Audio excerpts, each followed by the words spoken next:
but it was dispersed enough that you couldn't see or hear other campers nearby. My son and I had a blast that day. We set up camp, collected firewood, went for a hike, saw a moose and a bobcat, tried a little fishing as well, and finally, as the sunlight faded, we returned to our campsite to light a fire. We had a very traditional and nutritious camping meal of fire-burned hot dogs and marshmallows. It was a good day, really, and definitely a core memory for both my son and me. The perfect first camping experience for a preschooler, really. Or so I thought. So, after all that fun, my son and I were pretty exhausted. It was time for bed, and the sound of an evening summer breeze through the pines is better than any commercial sleep aid. I don't even remember drifting off. It was a hard, dreamless sleep that only physical exertion can really bring on. One thing about my son is that he inherited many things from me: hair color, eye shape, disposition, and my usual wide feet, but one peculiar thing he got from his mother was sleep talking. It's not unusual to hear him having full conversations in his sleep. It gets more pronounced when he's overly tired. But I was catapulted out of the void of sleep. I'm not sure what aroused me, but I sat up collecting myself. The world seemed to be at peace. It was quiet, just me and the breeze through the treetops. I couldn't figure out what actually woke me so suddenly like that. But the sound of my son laughing in his sleep cut through my groggy confusion. It was a deep belly laugh. Must be a fun dream, I thought hazily. I gently rocked him, and that was enough to quieten him down. That must have been what started me, I determined. As I sort of repositioned to fall back to sleep, my son burst out laughing. I sighed and closed my eyes. He'll quieten down soon enough, I thought. He laughed again, but this time his laugh was echoed by something outside of our tent. I held my breath and listened, unsure of what I just heard. It wasn't an echo, though. There was something out there, and it was laughing in unison with my son. My grogginess vanished as the adrenaline began to pump. It couldn't be real. It had to be my imagination, surely. I sat up in my sleeping bag listening to the night. Hearing nothing after a minute, my muscles relaxed. I started to settle back down. I must have been hearing things. I was tired after all. Checking the time, I saw that it was 4 a.m. The sun would be up in a couple of hours. My son laughed again, and again it was answered with laughter outside. I was now absolutely certain that that was not an echo. As I tried to make sense of what was happening, the voice outside called my son's name, and at that, my blood ran cold. That voice, it was so familiar. Then it clicked in my brain. It was the voice of my younger son. That wasn't at all possible, though. He was safe at home with my wife, miles and miles away. I could hear twigs crunching beyond our thin nylon tent walls. It was impossible to tell the distance from us, but there was something out there, circling us. Unprompted this time, it called out my son's name in that little toddler voice. My 5-year-old, still fast asleep, called out to his brother, asking him to play. The thing outside the tent laughed in reply, and urged my son to come outside. That thing with my little son's voice sounded cold though, sort of hollow, dead. The floodgates of my adrenaline burst open at this. Cold sweat formed on my face. I was frightened out of my mind, but my primal caveman brain roared to life all of a sudden. I was in Papa Bear mode, and nothing was going to take or hurt my son. I was putting a stop to this, and whatever it was that was out there, I didn't care. You don't mess with my kids. Say what you will as well, but when you're camping miles from anything, it's not worth the risk of being unarmed. Wild animals, wild people, you have to be prepared. I almost always take a firearm with me when I'm camping. Pepper spray and bear bells are great, but nothing gets attention from a conscious threat faster than the sound of chambering around. I spoke loudly into the night that I had a gun and was coming out. I hoped that the fear in my voice was masked by my aggressiveness. The only reply was the breeze through the treetops. My son was still asleep, thankfully. Kid's a hard sleeper, another trait from his mum. My wife and I joked that he could sleep through a tornado, in fact. Stepping out into the cool summer night, though, a gun in one hand and a flashlight in the other, I surveyed the campsite. The fire was now down to embers. Our fishing gear was leaning against the pickup. The firewood was still neatly stacked, and really, nothing seemed out of place. Not wanting to stray far from the tent of my sleeping son, I sat down inside the entrance. I waited in the dark with the flashlight off, and it was then that, not far into the trees, I heard a branch break. Then another snapped, and this time it was closer. I stood up and flashed my light in the direction of the sound. Nothing was there. The voice then called out, this time from behind, and this time seemingly focused towards me. "Daddy, Daddy," it said. It was my youngest son's voice again, crying out for me from the dark forest. I threw the light beam in that direction. A pair of shimmering green eyes were illuminated by my flashlight all of a sudden. They were only 2 or so feet above the ground, though, the same height as a toddler. I took a small step forward. I wanted to see more. I needed to see more. The eyes, unblinking, remained in place. Getting closer, though, didn't seem to help reveal this thing. In fact, it was weird. It seemed to absorb the light from my flashlight, almost devouring it. I couldn't make out its size, shape, or color. It seemed to swallow up the light all around it, save for its 2 shimmering green eyes, obviously. But that thing, whatever it was, laughed in its hollow toddler's voice, this time with malice and cruelty in it. The eyes never looked away from me, never blinking, focused only on me, almost like a predator before the pounce. Not wanting to give up any ground to a predator, I stepped forward again. It didn't move. Not knowing what to do, I screamed as loud as I could. I waved my arms, trying futilely to shoo it away. The eyes shimmered, and as I stared back, the eyes shifted from green to amber. I watched as they began to rise up into the air, and it was now apparent to me that this thing, whatever it was, had been crouching and was now standing up. I could only watch in silent terror as the eyes finally stopped rising, nearly 10 feet off the ground at this point. The night air erupted with a deep growl. I could feel the vibrations in my guts. I couldn't see a mouth, but I could hear teeth sort of snapping and gnashing. My son in the tent behind me began to scream at this point. That was the only time the eyes lost focus on me and shifted towards the screams of my kid. My only reaction was to fire my gun into the air. The eyes immediately vanished.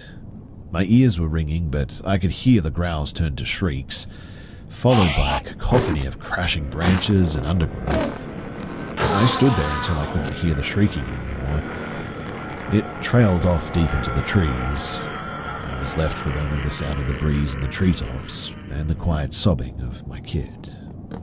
Twilight was beginning to illuminate the forest. Shaking and somewhat exhausted now, I sat down in the dirt in front of the tent and I tried to collect myself. "Daddy? Daddy, where are you?" my 5-year-old shouted. That got me out of my daze. I picked myself up and went into the tent to retrieve him. Putting him in the truck, I locked the doors and I wasted little time breaking down camp. We were out of that camp and back on the road by the time the sun broke over the horizon. Now, I have no idea what is in those woods. I do plan to camp in that area again, albeit without my family, and definitely with some friends this time, because I really want to find out more about this thing. Thankfully, my son doesn't seem fazed by anything that happened that night. He thinks that I was chasing a bear away from camp, and who knows, maybe he's right. I hope he is anyway. My son can't wait to go on another camping trip, but truthfully, I'm thinking that the next family camping trip might actually be at an RV park, or maybe even a motel. After all, that is family camping, right?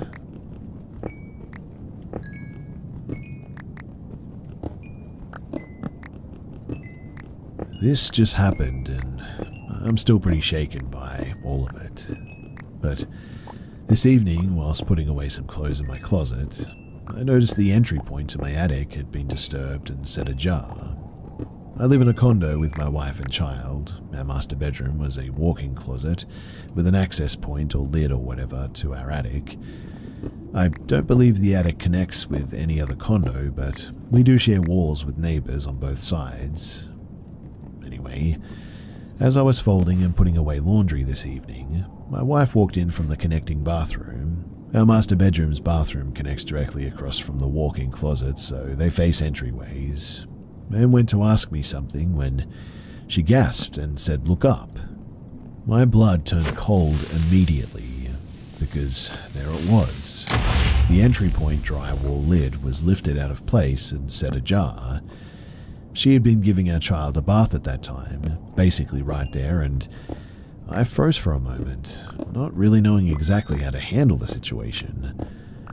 I got a hold of myself and dialed 911 while my wife and child went downstairs in a hurry. She got the both of them ready while I stayed on guard watching the entry to the attic crawl space. Police showed up after what I felt like an eternity and checked up there but couldn't find anything. No signs of forced entry or anything, just an obviously lifted up and placed ajar crawl space cover. Now I'm here, alone, wondering if we just overreacted or what exactly happened. Somebody or something moved that lid, door or cover or whatever you want to call it. That much is for certain. It wasn't bumped or hit by myself or my wife, and my child is not able to get anywhere near the access point. Plus, it was like off and moved, not sort of like gently buffeted by the wind or anything. The creepiest part or thing that bothers me though is that I don't know if it was moved from inside the attic or from my closet below. Police said the drywall that connects up there wasn't broken or cut open or anything. Again, I live in a condo with neighbors on both sides, and there was no signs of disturbed fiberglass near the entry or around my closet, so no one was obviously crawling around or messing with stuff up there at least. I am seriously thinking about somehow placing a lock on the entry point, but I'm not good with that kind of handiwork and wouldn't really even know how to begin cutting or making a sturdier lid or access to even try to put a lock on one. And I know that this may not be considered paranormal to most, but weirdly I had a dream about a similar situation a couple of weeks to a month or so ago. In my dream, a woman called me seemingly on a random day and said bluntly, "Is there someone inside of your house?" I panicked and rushed everyone in my house out of the door. I had my wife out the front with my kid, but I also had other family members over that day, so not exactly the same situation, and I can't remember if we found anyone or anything in that day in my dream. But yeah, it's been a really strange night to say the least. Thanks for listening, and if you have any advice on my situation, then that would be greatly appreciated.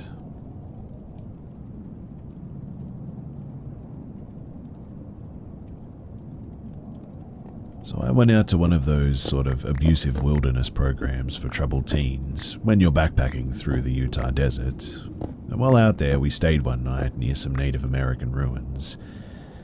Before we settled into our camp, we went to go to look at them and were told, like we always were around sites like this, not to touch anything, only to look, and definitely do not take anything. Majority of us did just that. We looked around a bit while being respectful for maybe 15 minutes, and then went back to our camp to finish doing what we needed to do. We were sleeping in an A-line shelter that night, so we were all in a straight line side by side. Because it was an A-line shelter, both ends were just open to the darkness, and because we had one male staff and one female staff, both adults had to be on one end with the female separating the rest of us from the male, consequently leaving the kids on the other end completely exposed. But anyways, the rest of the evening was pretty uneventful and we went to sleep like normal. In the middle of the night, I got woken up by the kid to my left shaking me awake, telling me that I keep hearing something hitting our shelter. I'd been out there for a decent amount of time at that point, and immediately told her that it was probably just an animal or the wind making a branch hit it or something, and to just ignore it and go back to sleep. She was super insistent though that it couldn't be any of those things, and begged me to stay up for a few minutes to hear what she was talking about. So I agreed under the condition that she would go back to sleep and leave me alone if I didn't hear anything in 5 minutes. I don't even think it was a full minute after I said that before something hit against the side of our tent, right at my feet very hard. It sounded like someone open palm slapped the side of our tent, in fact, hard enough that we saw the tarp sort of bow in under the pressure. We sat in complete silence listening to whatever it was circling our shelter and periodically slapping it in the different places, first by my feet, then my staff's feet, then their heads, then my head, before moving to slap above the heads of the kids, who apparently took the pottery from that place, before circling to slap at their feet. It just kept going around, and we started trying to figure out what to do. I told her to wake up the staff, and that was when she told me that she tried waking them up first before she woke me up, and that they had told her to just go back to sleep and ignore it. We decided that the best thing to do was to wake up the girl to my right and tell her what was going on. She stayed awake and heard the slapping that we were hearing, and then tried waking up the staff, telling them that we weren't joking and that there could be someone in our camp. They didn't take her seriously either, telling us to stop making things up and to let them sleep. At that response, the girl to my right just said to heck with it, that if we were going to be killed by a madman, she'd rather it happen in her sleep anyway.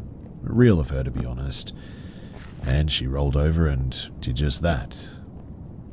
I didn't know what else to do, so I told the kid who woke me up that the girl to my right was probably onto something and that we should just try to get some sleep.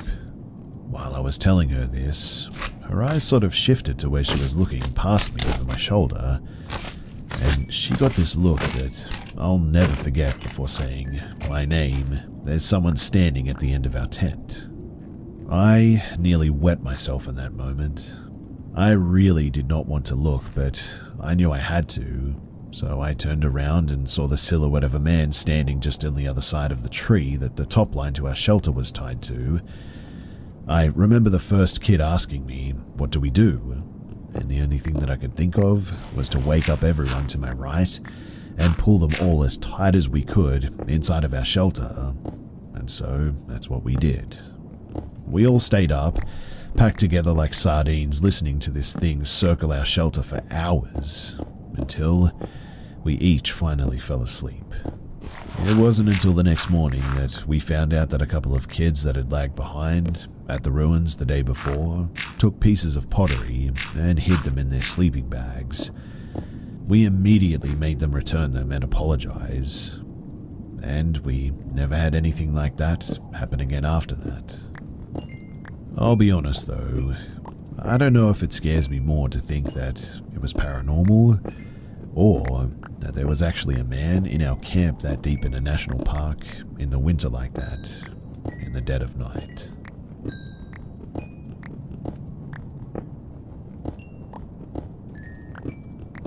When I was a kid, probably around 12 to 13, my mum moved out to this farmhouse in the middle of nowhere.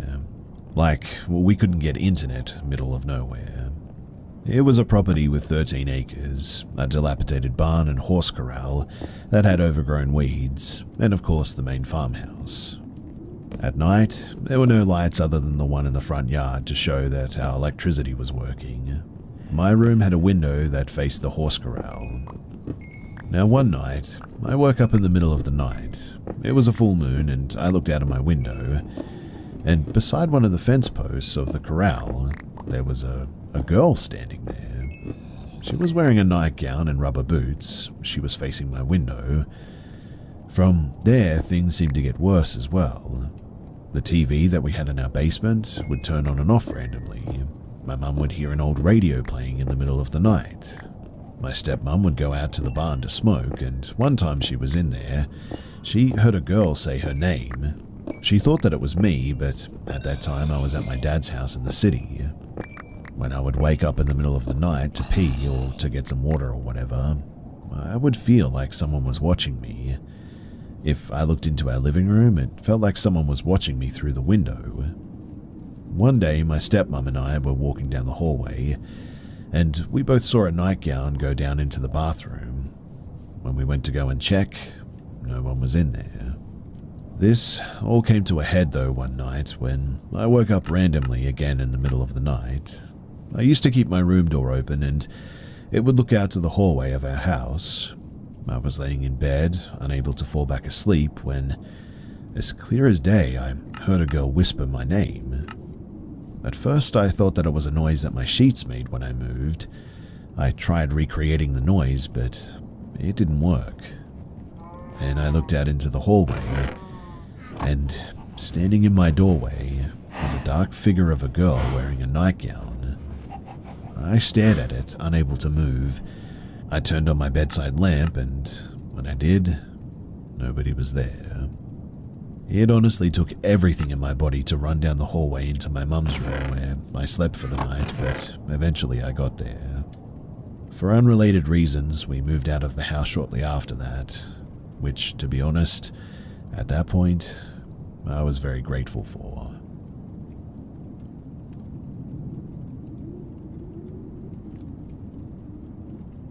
My family moved around a lot when I was a child, mainly due to my dad's job. We moved 4 to 5 times before I was 6 years old. My mum wanted some stability for the family, which at this point comprised of her, my dad, myself, and my younger brother. So in 1994, my old man went and bought an old derelict farm that was situated in a rural area in the southwest of the UK, a mile from the nearest village and a quarter mile from our neighbours. He purchased it at a property auction, and we had no prior viewing, just the pictures on display at the auction house. This place was really old and comprised of a few large fields and 2 interconnected yards filled with outbuildings and a derelict house. It had been a working farm in various forms for 500 years or so, and the house itself was 250 years old. We spent a year living elsewhere whilst the renovations took place, but would often go there at weekends to run around and play. The first day we entered the dusty, half-collapsed 2-story house, we realized that the previous occupants had left loads of their stuff behind. The house had been vacated 25, maybe 30 years prior.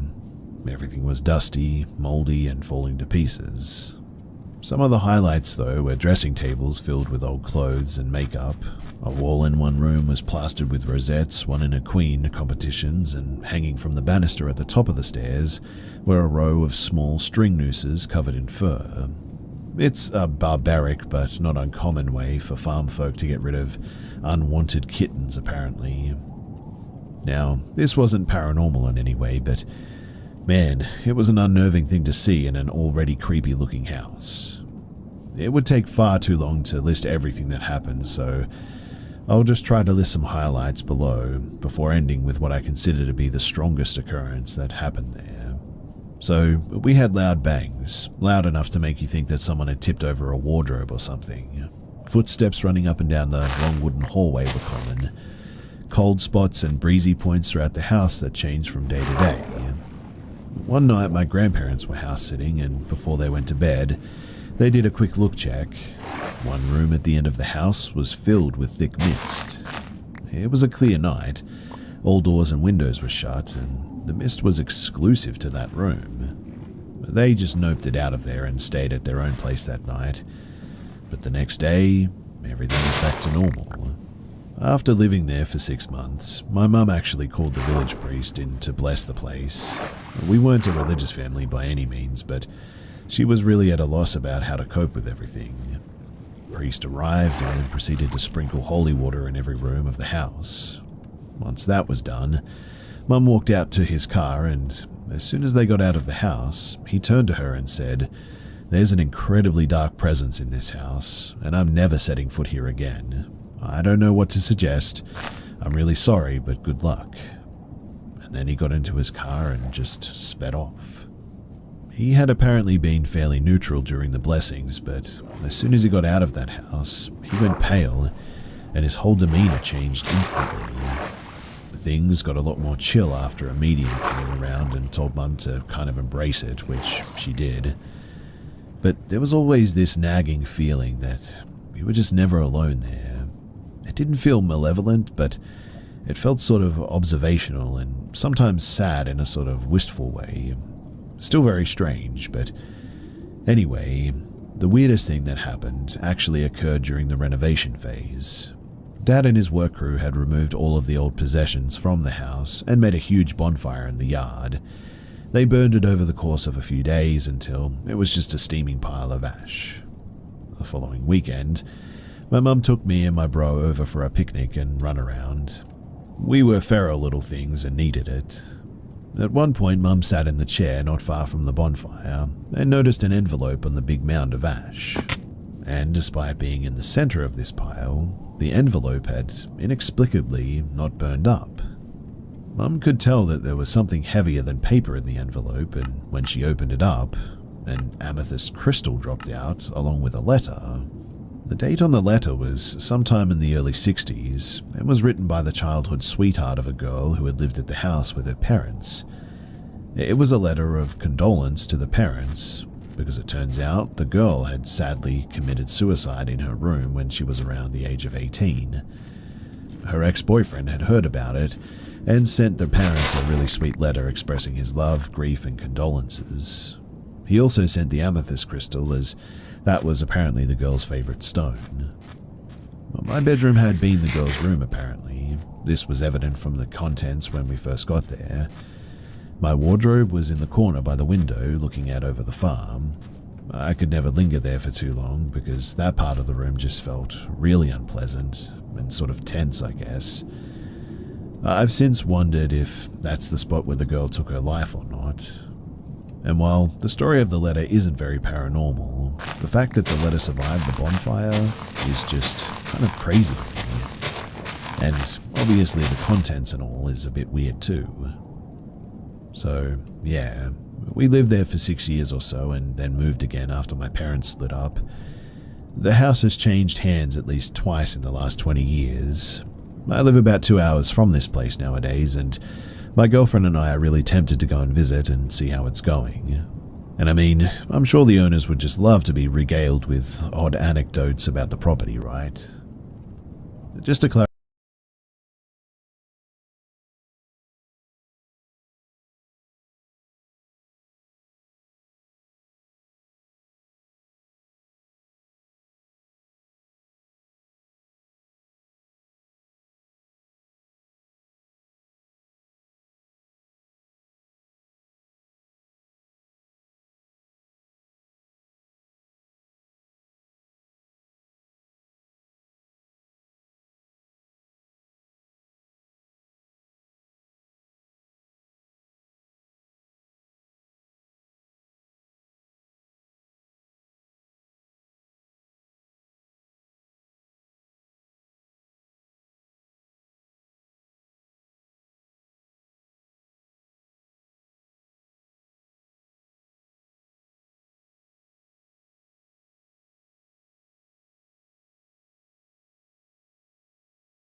Clarify too, aside from the weird feelings and the random bangs and noises, my brother and I were largely unaware of things that happened there.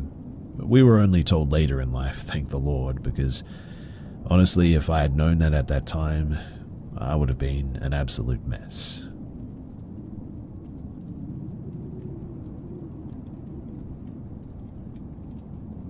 So, for starters, I live near the Appalachian Mountains, which honestly makes this probably more disturbing. I'm a pretty avid runner.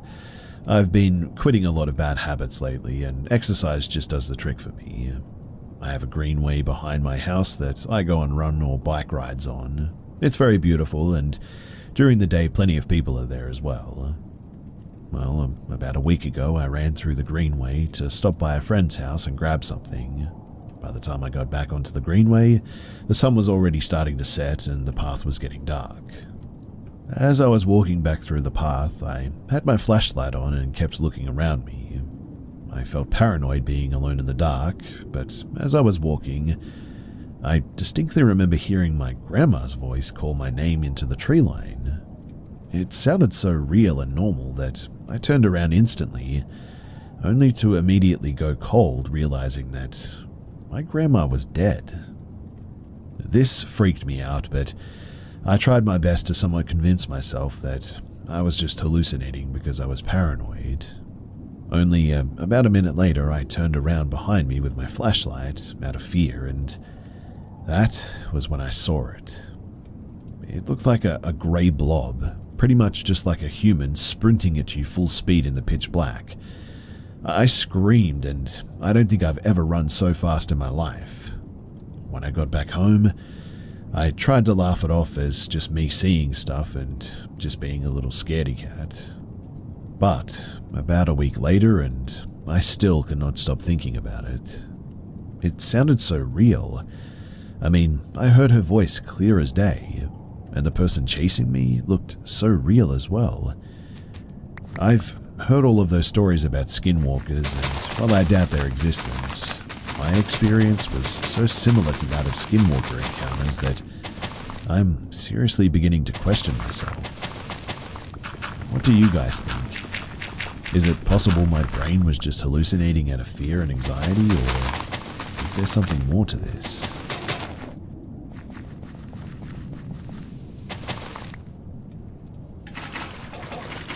I'm from the UK, and way back in 2016, when the whole killer clown epidemic was huge, I was walking through the woods at around 10 PM alone, in order to get to a party or a gathering that was happening in a secluded part of the forest. It was almost pitch black, and I could barely see in front of me besides the flash of my phone, and everything seemed normal as I was walking to the party. I got to a long stretch of woods with no defined path, but it was the quickest way to the party, so I took it. As I got around, maybe midway through, I heard something to my left. I turned and saw a shadowy figure sat on a fallen log. I was understandably unnerved, but I couldn't make out if it was just shadows from the moonlight or if it was an actual person. I made the mistake of shining my phone light directly at it, and I was instantly terrified. Sat there, alone in the middle of the woods in complete darkness, was a largish man, dressed as a clown, with full face paint and sporting the creepiest smile imaginable. I tried to call 5 different people as I was passing him, and then I heard him get up behind me. I instantly started sprinting towards the end of the long stretch onto a path which had a barbed wire fence down the side of it. During the sprint, I was pretending to be on the phone with one of my friends, and I could hear him running after me, but there was no chance in heck that I would be turning around to see if I was right. When I got to the path, I jumped over the fence as fast as I could and sliced my hands open as I did so. I turned around and kept running backwards as I saw the clown stood behind the fence just staring at me and smiling. I didn't stop running until I got to the party, and I was scared for a very long time after this too. You have to bear in mind that there were so many rumors of people being killed by people dressed as clowns at that time, and while I will never know if the man had evil intentions or was just trying to scare me, it was still extremely strange and scary to live through.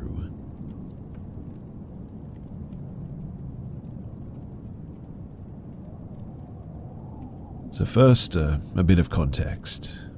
My cousin was tragically murdered not too long ago, and in the days leading up to this horrific event, his nieces and nephews had some inexplicable experiences. One of his nieces, visibly upset, was found crying and clutching a photograph of him, telling her mum how much she missed him on the very day that he was murdered. It was as though she knew something terrible was about to happen.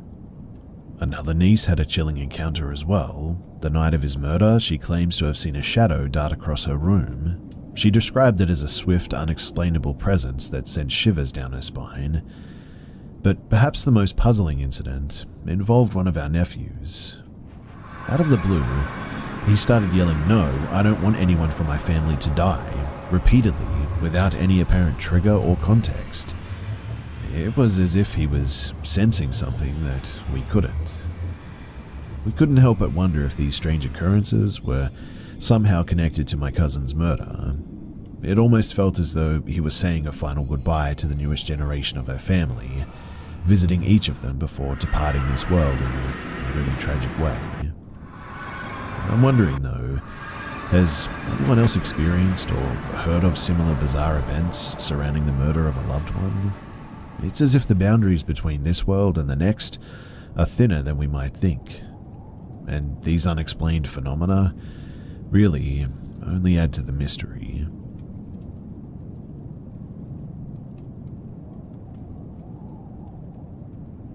So this happened years ago when I was a dumb teen girl who loved walking the city alone after dark. This took place in Eastern Europe, for context in a city with a tramway system. So on this one night, I sat in a tram station waiting to catch the last tram home.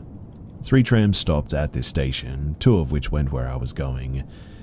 It was around 10 p.m. and as I sat there waiting, lost in thought, I barely registered a man quietly walking up and standing by the shelter. I didn't think anything of it, just somebody else waiting for the tram like me, until I started feeling weird. The streets were quiet and dark, and there was no one else in sight, just me and this guy, and I started wondering why he chose to stand this close to me when he had so much space to avoid dealing with people at all. I couldn't comprehend anyone wanting to socialize this late at night, given that I was not very social myself. So I sort of glanced at him, trying not to overthink it. He was a bald-headed guy, beady-eyed, giant, tall and built like a bear, big belly and big arms and legs. I was 5'2" and scrawny, but that wasn't what scared me. It was the fact that he was staring right at me when I looked at him, unblinking and expressionless, not even attempting to look away or act embarrassed. No, this guy wanted me to feel uncomfortable. I instantly felt weak and shaky, cold shivers down my spine. This was not normal. I realized quickly that I was not in a good situation. I couldn't miss the last tram, or walking home was out of the question, and my phone was almost dead too. I was a shy kid and I didn't have what it takes to scare this guy away. I knew that, but I had to try at least. I only managed to utter a small hi, trying my best to startle him out of whatever he was thinking. But my attempts failed in the face of his silent, threatening aura. He kept staring, no sign of intent to reply. He was enjoying this. Feeling the panic rising inside of me, I told myself to stay calm and to think rationally. I mean, maybe he didn't hear me. Minutes passed, his stare continued to burn on my skin, and there was still no tram in sight. Ignoring him didn't seem to work either, so I mustered the courage to speak once again, this time louder. "What do you want? Stop staring." No answer. He definitely heard me this time. I felt myself start to get angry. I didn't want to let this guy get to me anymore. I didn't want to continue to give him the satisfaction of watching me squirm nervously and pretend that his behavior didn't bother me. I took a deep breath and forced myself to start thinking. I knew what I can't do. I couldn't fight him off if he makes a move, and there's nothing I can say or do that will get him to stop. I didn't know what his intentions were, but I knew that they weren't good. If I tried to walk away, he would probably follow. I could run, but he would most likely catch up to me before I can tire him out, since his legs were much longer than mine. If I managed to somehow lose him, walking home through dark alleys past the junkies and gypsies that were always prowling about anyway, could land me in an even worse situation. I could pretend to call someone, but he might feel compelled to act much stronger and sooner if he felt threatened. So what can I do? The only thing that I could realistically be able to do was to try and outsmart him somehow. So I started developing a few plans. Depending on which tram showed up, trying to confirm whether he was just amusing himself and actually waiting for a tram too, or popped over for other more suspicious reasons, and whether I get any kind of help. I couldn't let him see where I lived, so if he followed me, I'd have to be prepared to employ whatever strategy available, and for that, I needed to stay rational and aware of my surroundings. While I was still thinking though, the first tram showed up. It was one that I could have taken home, but this one pulled into the depot right in my neighborhood, forcing me to lead him to my home. I hoped that he would board it and just leave me be, but of course he didn't. He kept watching me carefully instead. I let the tram go, desperately hoping that it wasn't the last one to head home. He continued to watch, and I sensed that he was quite happy with how things were going.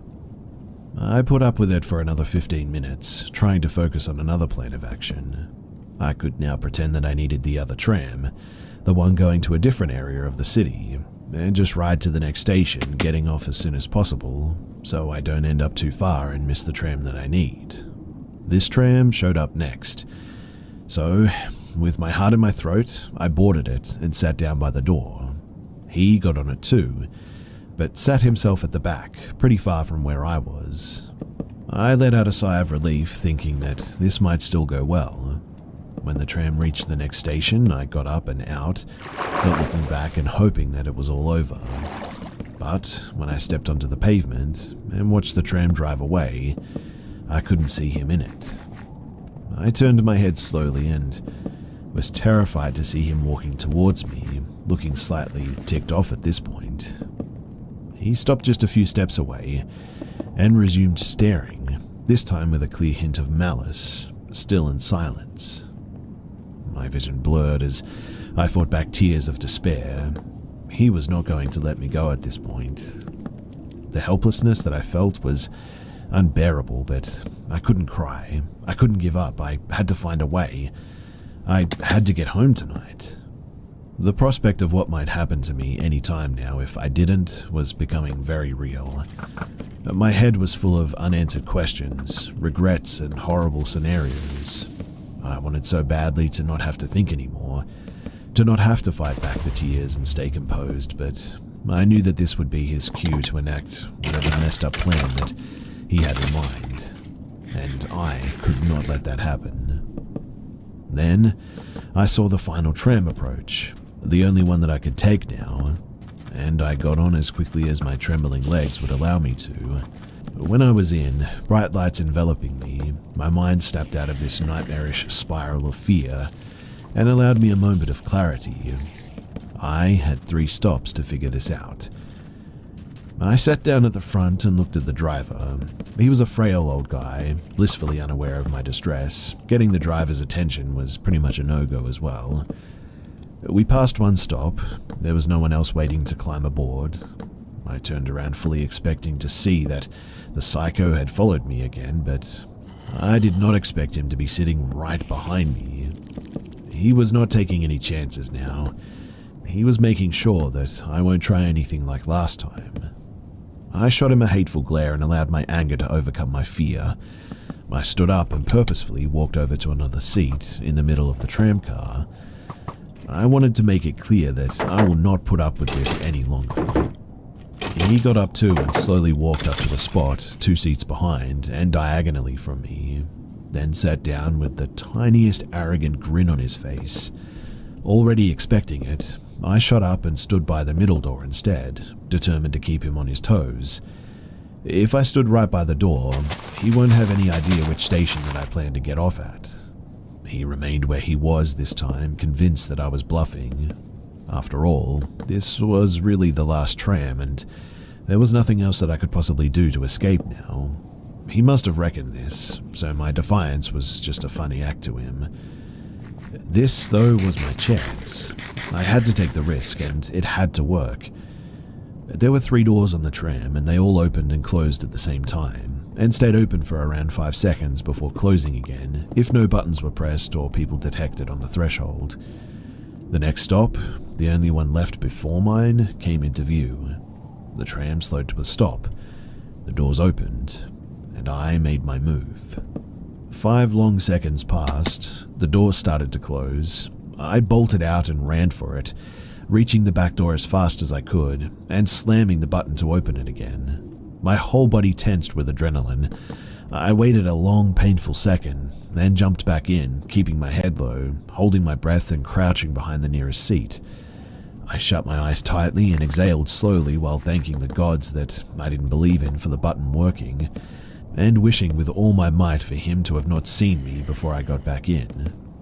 As I was waiting to hear his footsteps approaching, I pictured him frantically looking for me. Was he still on the tram, face screwed up in anger, head turning like a fat, ugly meerkat? Or was he catching his breath on the pavement of the last station, mad eyes searching the darkness for me?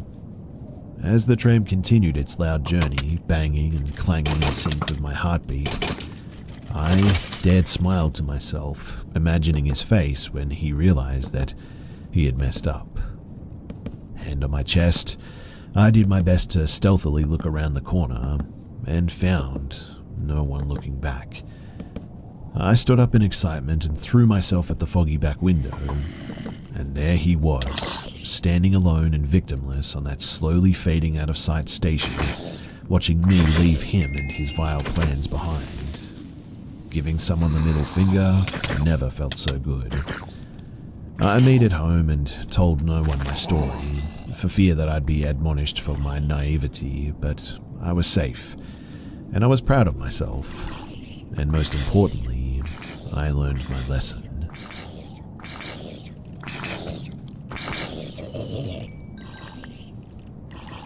So my parents opened up a haunted house in my dad's shop. I know, a bit weird. And we had a few actors. Names were obviously... I'll change the names so as to hide the identities, but the actors were me, my dad, my mum, my sister, Bear, Ghostface, Cheerleader, Alien, Prisoner, Doll, and Skeleton. I know it's a lot, but let me explain how the setup was. So, the shop has a store in the front, a gym in the middle, storage in the back. Dad would lead the patron into the storefront and ring the bell to let us know to get ready. Then the patron would pass Bear and Ghostface. Then they would get jump scared by Cheerleader, me and the prisoner, and then pass through the rest. Alien would follow them all the way through as well. Simple. So, when we were near the end of our time, Dad let in a guy, like normal, and I don't want to profile him, but he seemed to be of Arabic descent, or perhaps Muslim, because he seemed to be wearing his clothes like, the clothes that they wear or whatever. But this guy shall be known as the creepy guy. I think now I should mention most of us are minors as well. Sister, Bear, Ghostface, and Skeleton are middle schoolers, and Cheerleader, Alien, and I are high schoolers. Anyway, creepy guy touched Bear's shoulder, and also pulled a knife on Bear and Ghostface. After he passed them, he didn't notice Cheerleader, but grabbed Alien and scratched his arm. After that, he stared at Prisoner and ignored him. He then started speaking in a different language.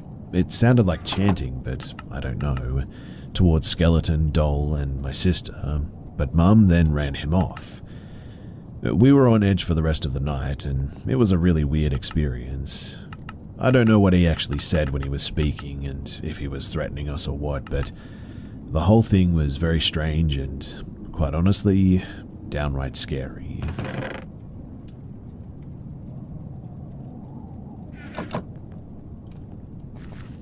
Back when I lived in the rural Midwest, about 10 years ago, I lived in a house right off of the highway. My house was right between one town and another, almost right on the county line. So our house had a big circle driveway. If you drove in the driveway, you would be going straight towards our barn. If you curved right, you could pull into our garage.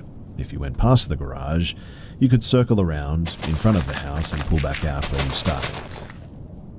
Our house had 2 large double doors in front, which we rarely used. We always used the door that was inside the garage. And one night, it was very late and my doorbell rang.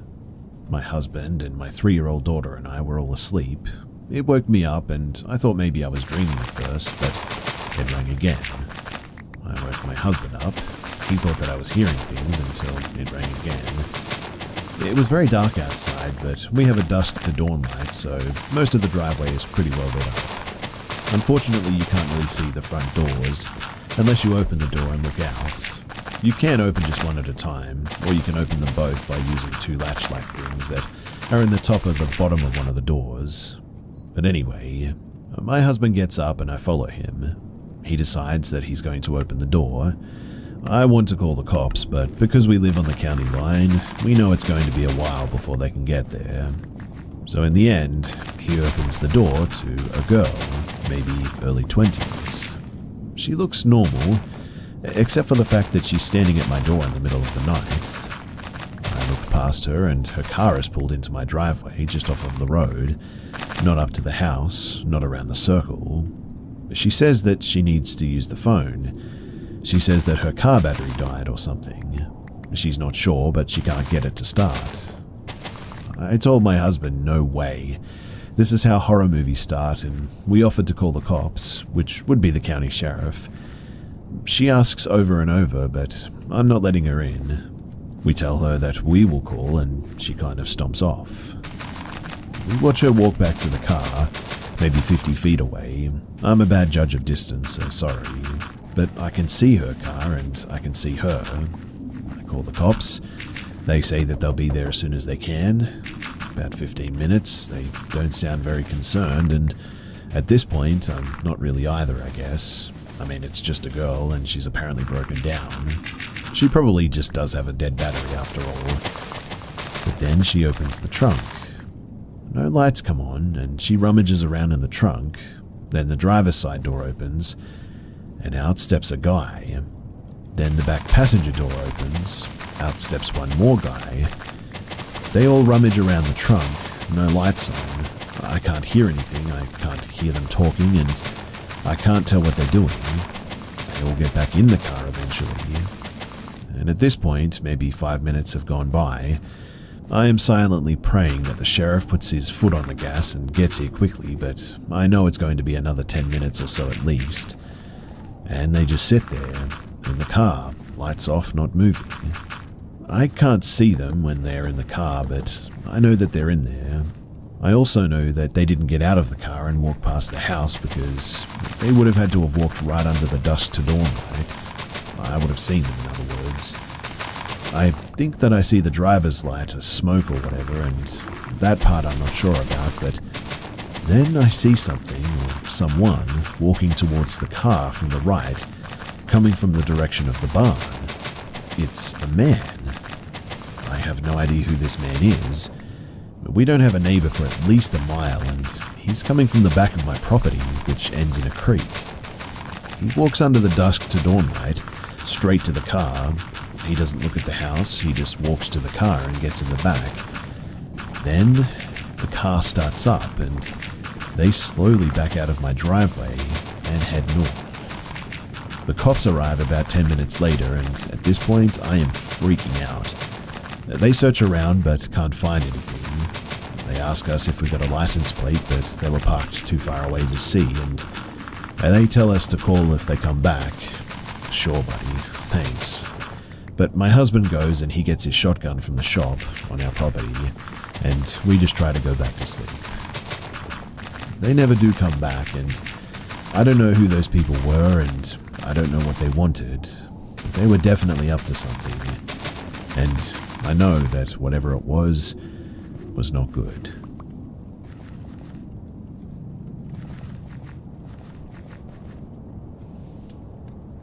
Ever since I was a kid, I remember my grandma denouncing horror of any kind. Ghoulish Halloween masks, haunted houses, scary movies. I had attributed this aversion to her background and faith.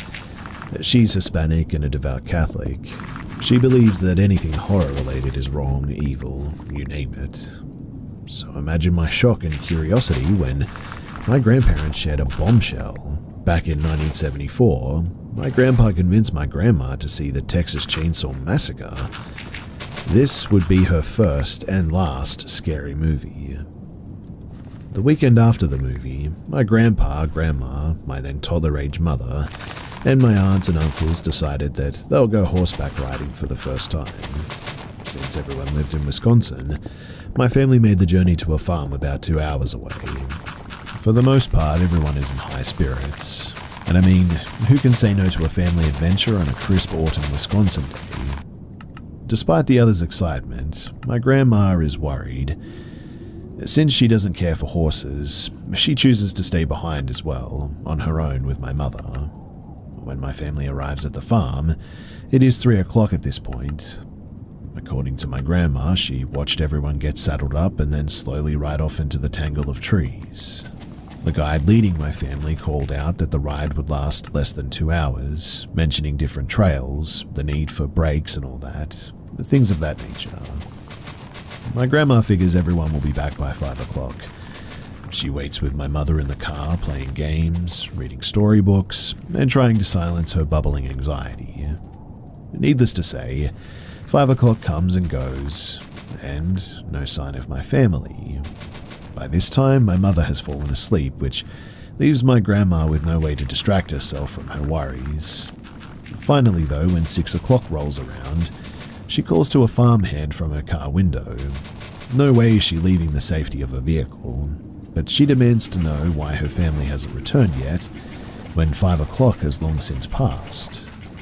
By now, darkness has begun bleeding into the Wisconsin sky. The farmhand assures her that everything is okay and that extra paths are taken throughout the ride. He tells her that her family should return very soon. Now, keep in mind that this was all before cell phones were a thing. Also, a week before, she had seen her first scary movie, and it had scared her half to death at this point. My poor grandma feels like she's living out a scene from the Texas Chainsaw Massacre. She tries to contain her worry and begins a hushed, fearful prayer, until the flash of lightning that is soon followed by ear-splitting thunder occurs. The noise wakes my mother, who starts to cry.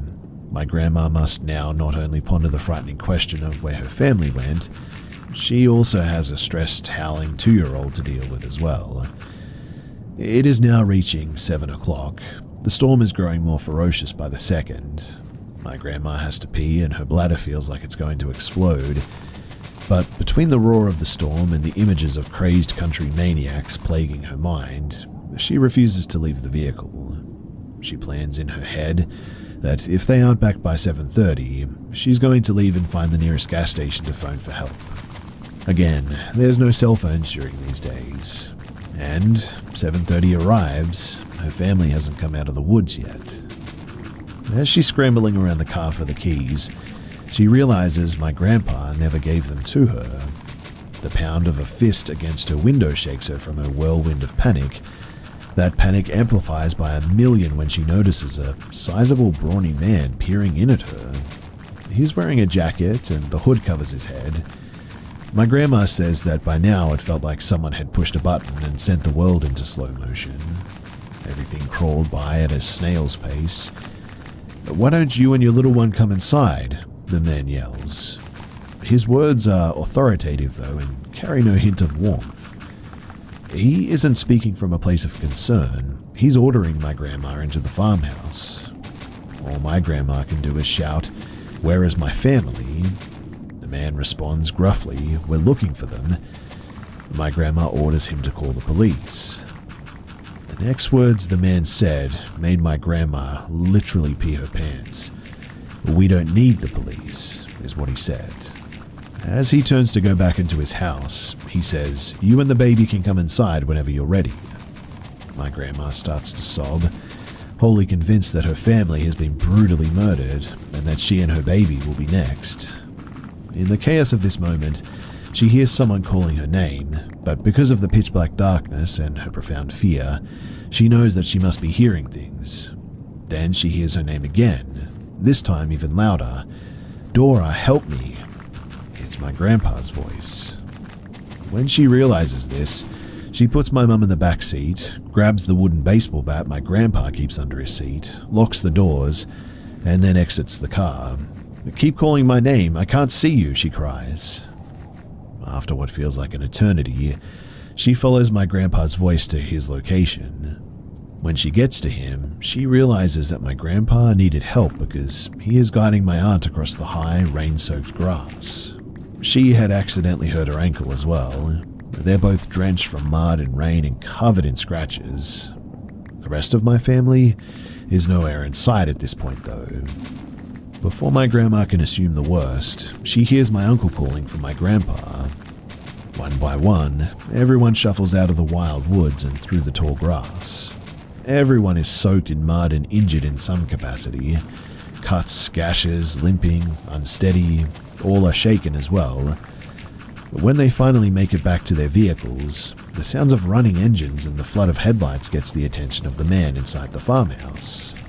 The farmhouse door swings open, and the brawny man comes standing on the porch. With an amused chuckle, he drawls, "Oh, you all made it out of there."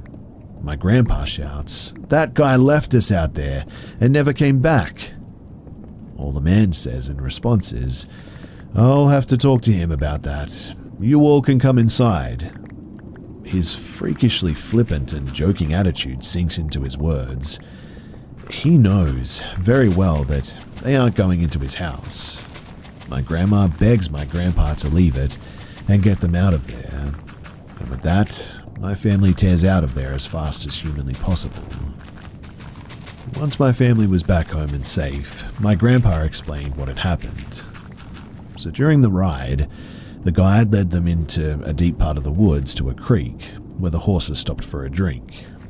As the horses rested, the guide told my family that he had to do something and would be back in 20 minutes.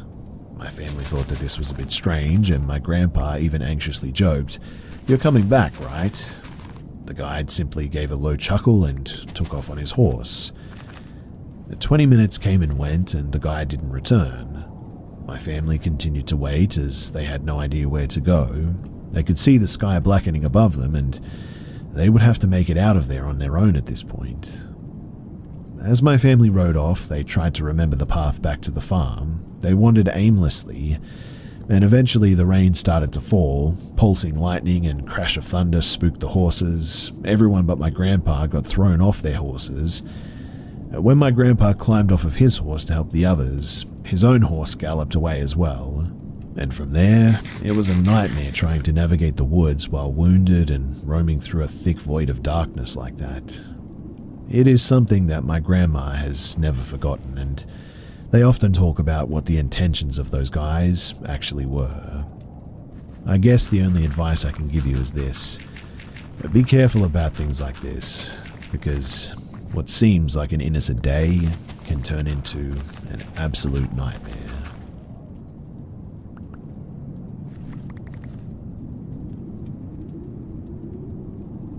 I lived in a very small town from the age of 5 to 6. We didn't stay there long, not because of anything that happened, but my parents just wanted to move to the city. I don't remember hardly anything from this age, but every memory that I can think of has to do with something scary that actually happened. To set the scene, we lived on some land in a house that was built in possibly the 50s or 60s.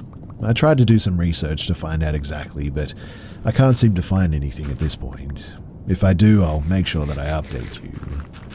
After finding out the address from my parents, I put it into Google Maps and realized that our house was only about a mile or two away from the church where I had the experience from my last post.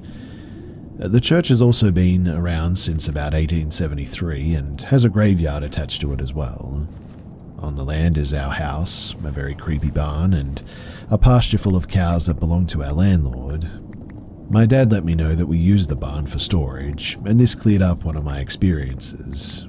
It was most definitely a dream, but the dream still freaks me out anyways. So to start with my dream, I remember for some reason that I went into the barn.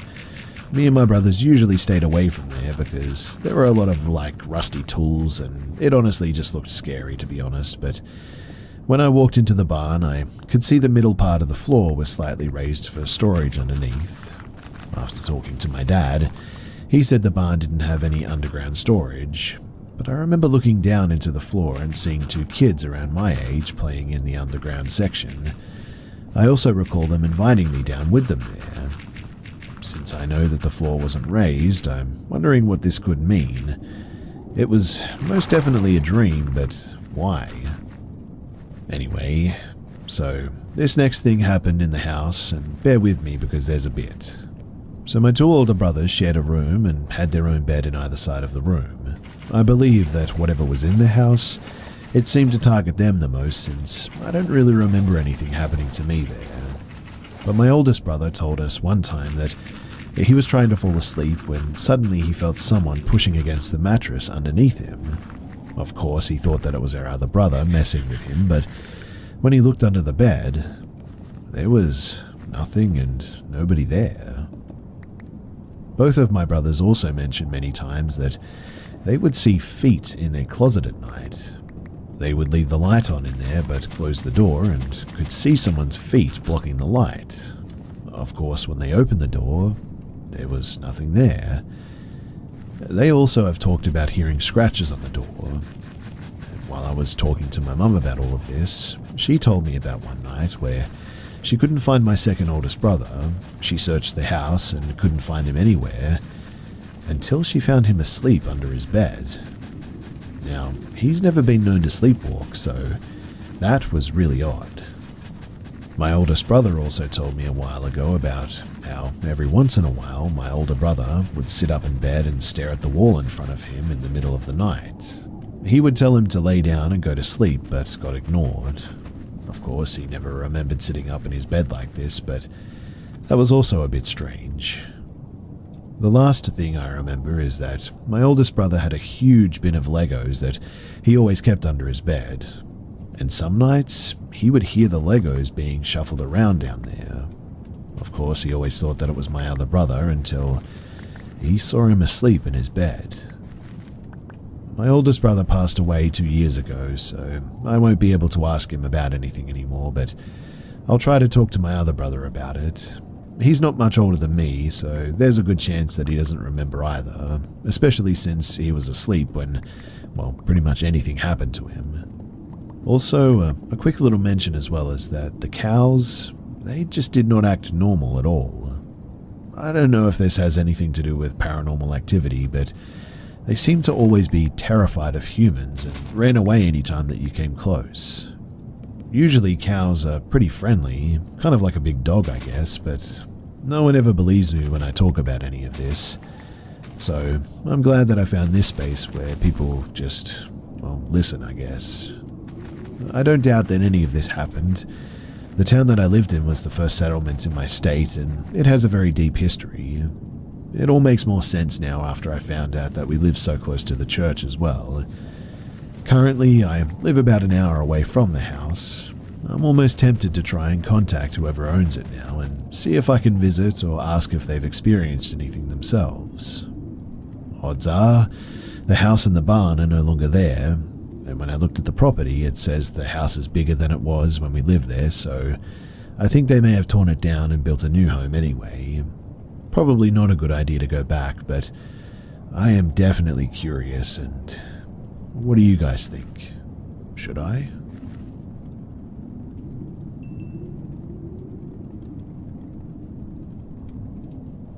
When I was around the age of 6, my mum started to clean our church every week to help out.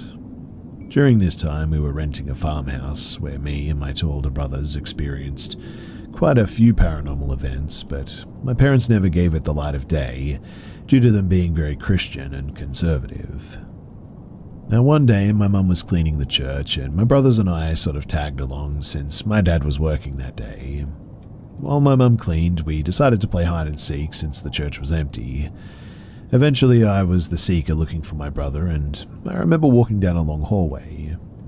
Since the church was closed and my mum was just cleaning the room where the sermons were held, all the other lights were off except for the emergency lights. When I was walking in the very dim hall, for some reason I felt the need to look up, and from that moment I cannot get the image of what I saw out of my head. There was an all-black figure around the size of a 6 or 7-year-old. The figure was crawling on the ceiling, so I was looking at its back, only it had noticed me, so it had twisted its head all the way around to see me.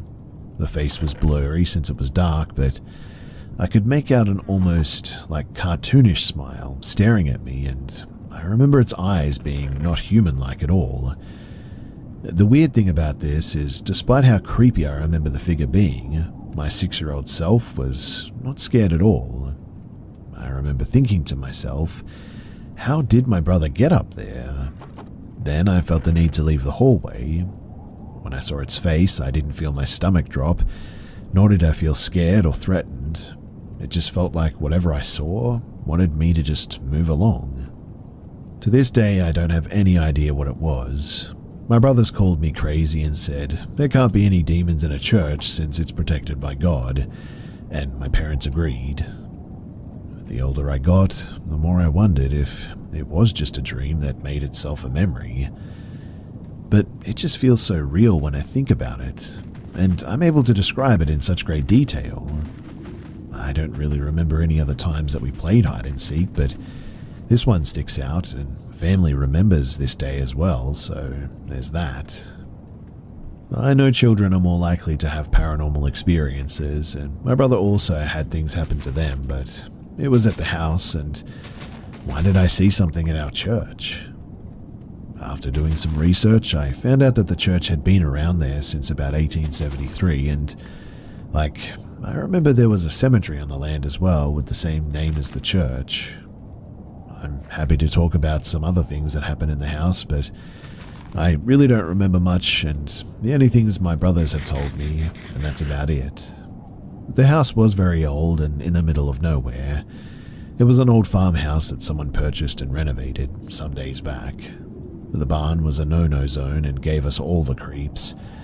The cows on the land acted very strange as well, and the house just had a really weird vibe overall.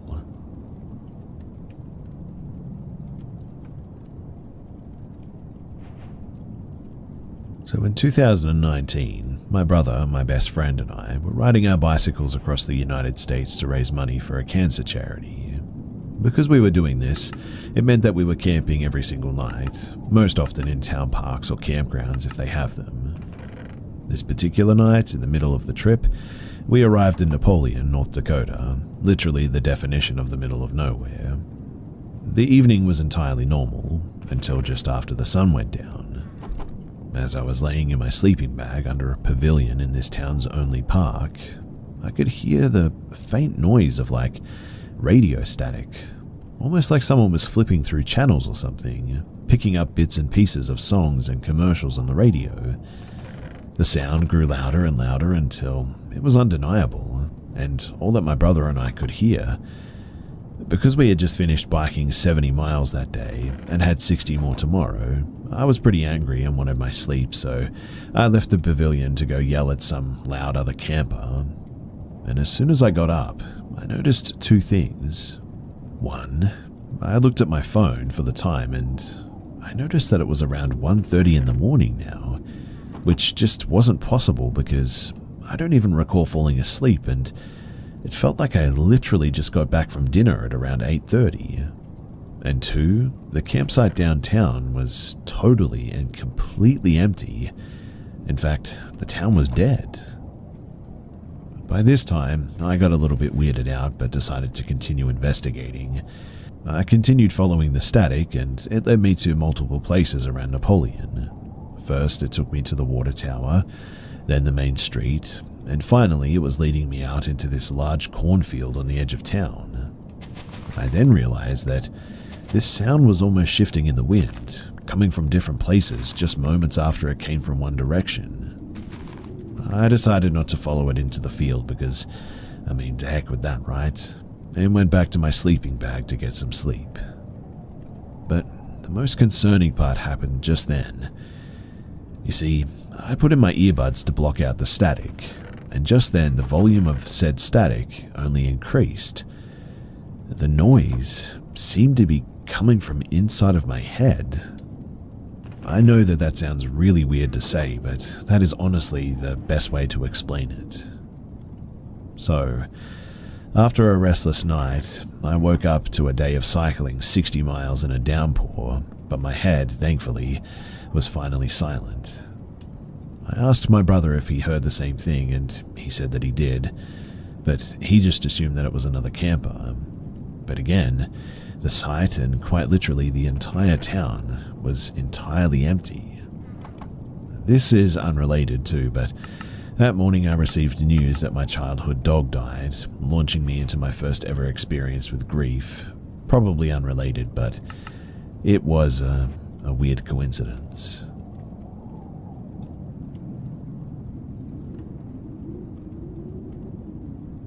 Recently, I, a 24-year-old female, was living in a woman's shelter, and I made some really good friends there.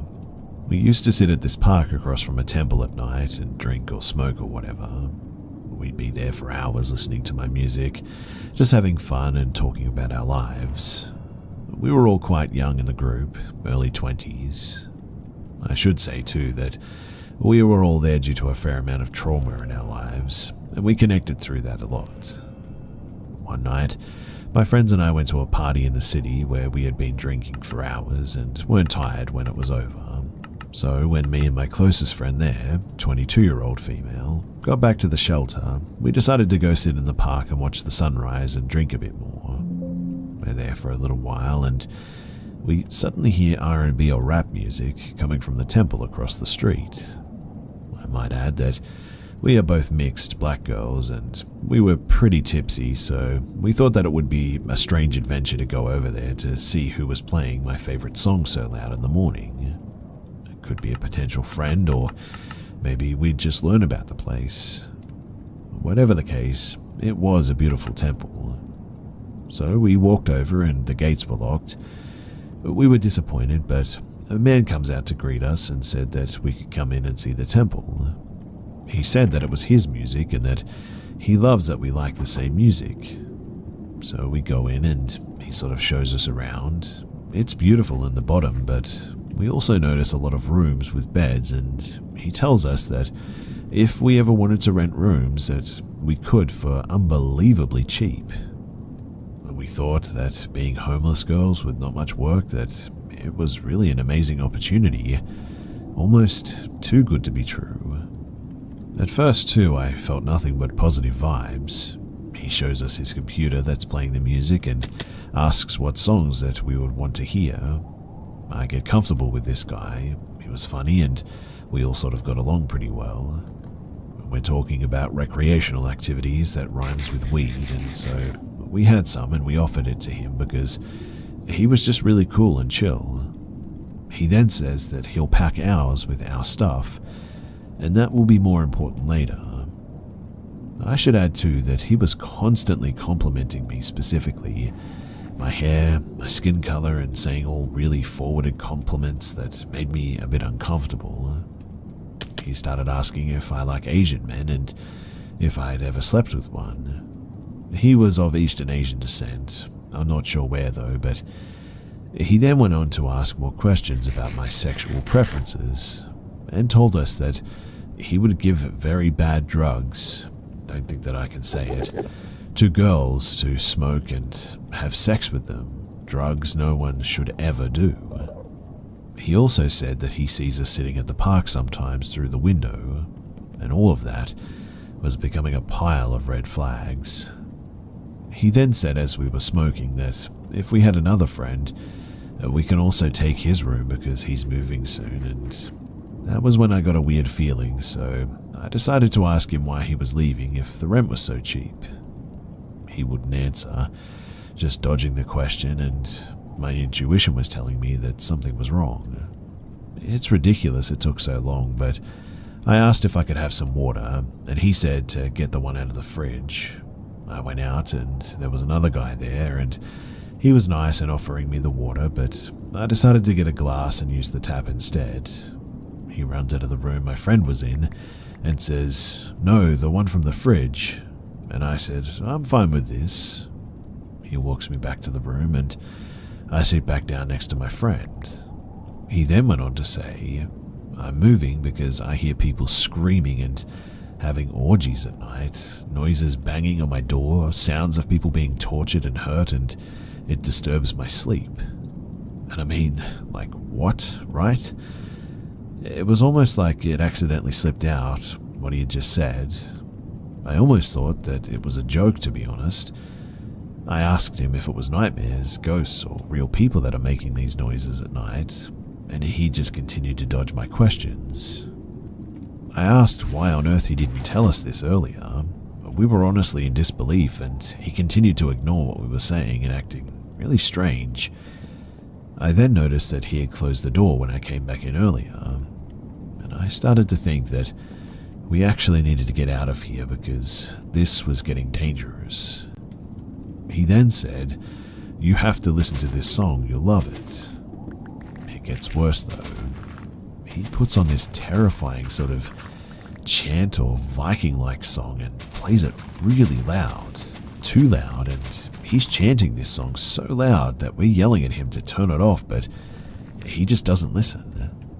The video is Viking, like people killing other people or something, and we're begging him to turn it off because it's terrifying, and why would he or anyone like that sort of thing? I mean, it was barely music. He turns his face to us fast and screams maniacally with his teeth showing. His tongue was out and his eyes were wide too. It was the most distorted face that I'd ever seen. He didn't look human, in fact. No sane person would act like that anyway. My fight or flight response isn't really all that good, so I sat there laughing, sort of just frozen in fear, I guess. My friend, on the other hand, was in fight mode. She threatened to beat this guy up if he didn't let us out right now. I ran to the door and he ran at me, so I froze in front of him and he went to open the door because it was locked.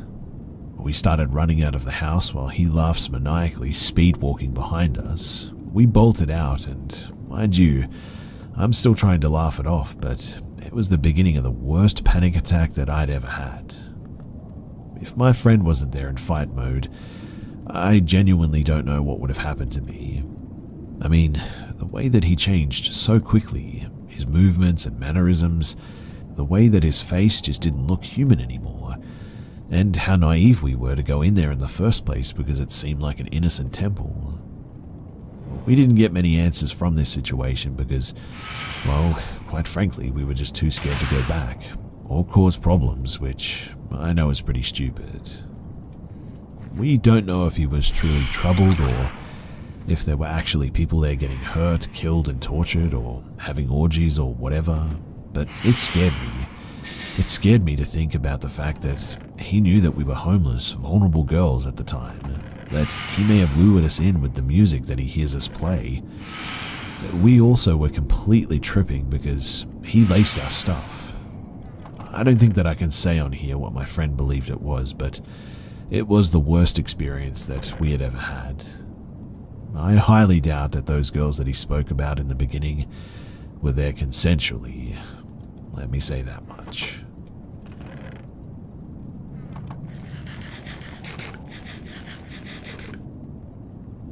When I was 10, my parents decided to move us into an old funeral home.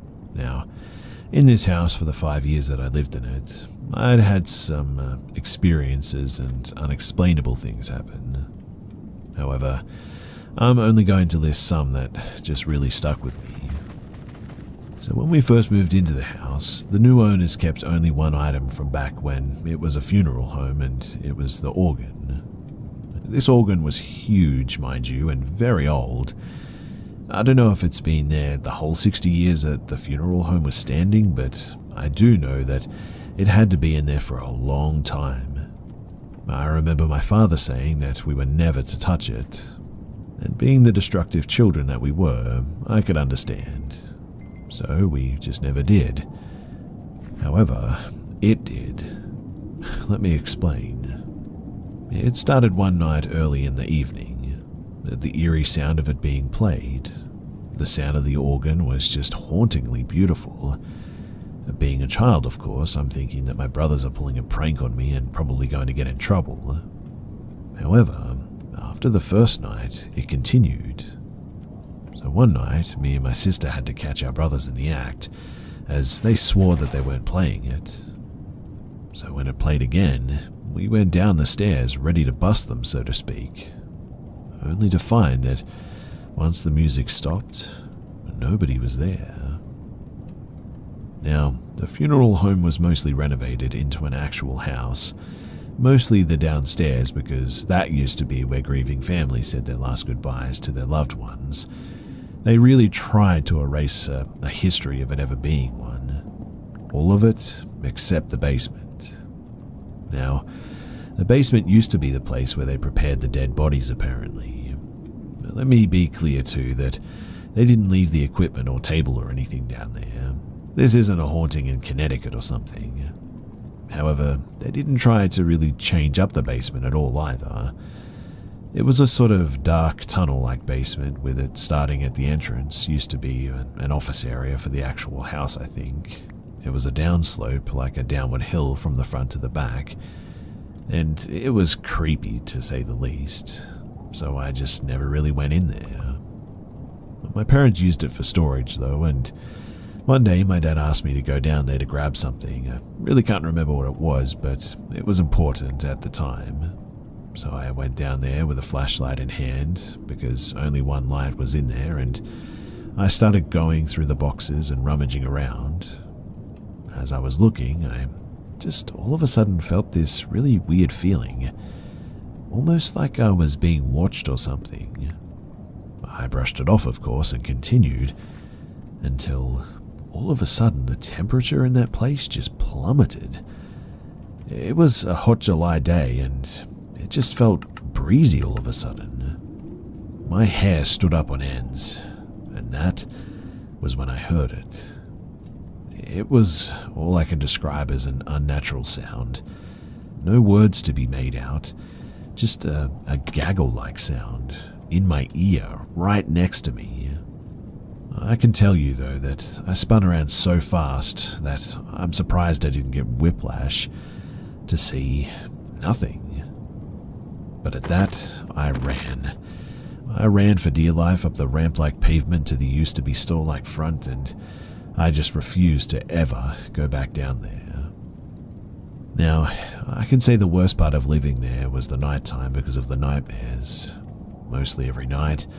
I really wouldn't remember all of them, just know that I would wake up screaming and scared to go back to sleep. One time I did remember, though, and, well, I remember the voice. I was dead asleep, and I was woken up by a loud voice screaming, "Wake up!" Looked around my room, but nobody was there. My father would say that it was just night terrors, but till this day in my heart, I know that it wasn't just a dream. Mind you, this is just a few experiences, but this house, it made me believe in the paranormal. It made me believe that there are some things in this world that just cannot be explained yet. I don't know if the house is still there, but I do wonder sometimes and hope that the lost souls, if that's what they were, in that house, that they found peace.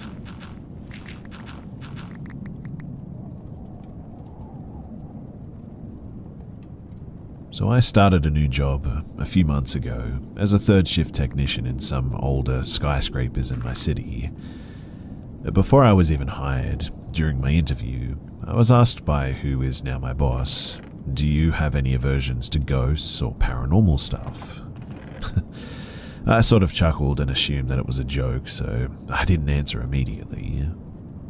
After a few seconds, though, I realized that he was serious and double-checked. "Oh, actually, no, I'm not averse to stuff like that," I said. He explained that third shift tends to see or hear things, but assured me that nobody has ever been harmed. I have always been a bit skeptical, I guess, of anything paranormal, enjoying and entertaining the ideas, but not fully believing due to a lack of evidence in my personal experience. After my onboarding and meeting my co-workers, I followed up on that line of thought though, sort of weighing if they believed in the paranormal prior to working here or not, what their experiences were, etc. Aside from one other newer guy, everyone has had experiences with stuff in the buildings apparently. I went through my training and was taught a lot about the history of the area and the buildings. A fun fact too, my office is 2 stories below the ground and about 10 feet below a graveyard that was relocated to make room for the tower maybe about 100 years ago. I'm sure that that's not important though, right? Anyway, I would say about 2 to 2.5 months ago, I got off training and went to my normal shift working overnight. My co-worker has been on this shift for over a decade now and has an incredible insight into the details of these buildings. He explained that he's only ever seen stuff once, but it's fairly routine to hear shrill screams or to have your clothing and hair pulled even.